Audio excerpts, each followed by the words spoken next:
बहुत सही बात कही झनक ने अनिरुद्ध से। जब अनिरुद्ध झनक को कह रहा था कि तुम कोलकाता में ही रहो, कहीं और जाने की जरूरत नहीं है, तुम्हारे रहने की व्यवस्था मैं कर दूंगा, लेकिन मैं तुम्हारा साथ नहीं छोड़ना चाहता। मतलब कि वो अर्शी से शादी भी करना चाहता है और झनक को भी साथ रखना चाहता है। तो झनक ने कह दिया कि आपको पता है दुनिया ऐसी औरत को फिर क्या कहते हैं? लोग फिर दूसरी औरत का तमगा दे देते हैं, रखेल कहते हैं। और ये बात बिल्कुल सही है झनक की। और हम में से कोई भी, ना झनक के फैन, झनक के चाहने वाले, कोई भी ये नहीं चाहते कि झनक अनिरुद्ध की रखेल बनकर रह जाए, क्योंकि वो तो पहली औरत है, वो दूसरी औरत है ही नहीं।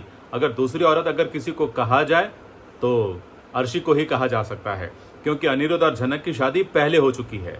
नमस्कार, मैं हूं संदीप एलपंडे और आपका स्वागत है। आगे बढ़ने से पहले आप सबसे गुजारिश कि अभी तक आपने हमारे टीवी के गब्बर को सब्सक्राइब नहीं किया है तो प्लीज सब्सक्राइब कर लीजिए, बेल आइकन को दबा दीजिए ताकि आपको हमारे वीडियोस के नोटिफिकेशंस मिलते रहेंगे।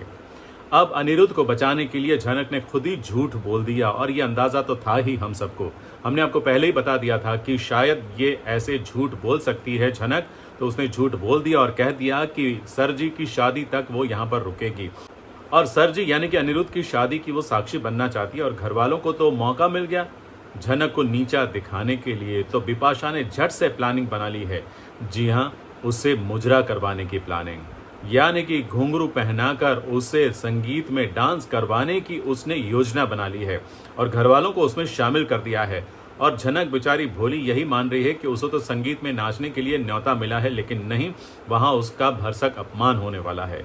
जी हाँ, बिपाशा ने उसकी पूरी तैयारी कर ली है और लोगों के सामने उसे ऐसे ही प्रस्तुत करेगी मानो कोई तवायफ हो।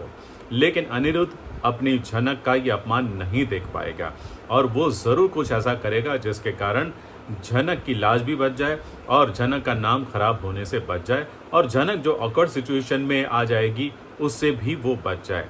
लेकिन हाँ, इसके कारण अर्शी जो है वो बहुत ऑकवर्ड फील करेगी। अपनी ही शादी के संगीत में वो मानो अपने आप को आउटसाइडर फील करेगी। लेकिन झनक और अनिरुद्ध की जो बातों का एक छोटा सा प्रीकैप आया है, उसमें झनक की बातें सुनकर सच में मुझे लगा कि झनक को इस सिचुएशन में नहीं पड़ना चाहिए।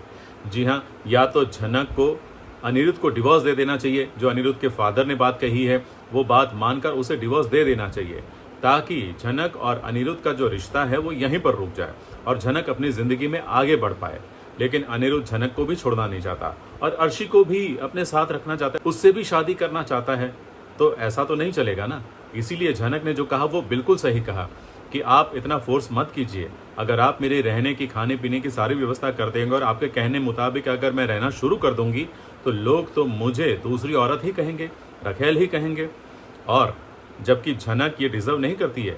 झनक की शादी पहले अनिरुद्ध से हो चुकी है, तो अगर दूसरी औरत कोई बन सकती है तो अर्शी ही बनेगी, है ना। तो मुझे लगता है कि अनिरुद्ध शादी में जरूर ट्विस्ट लाएगा।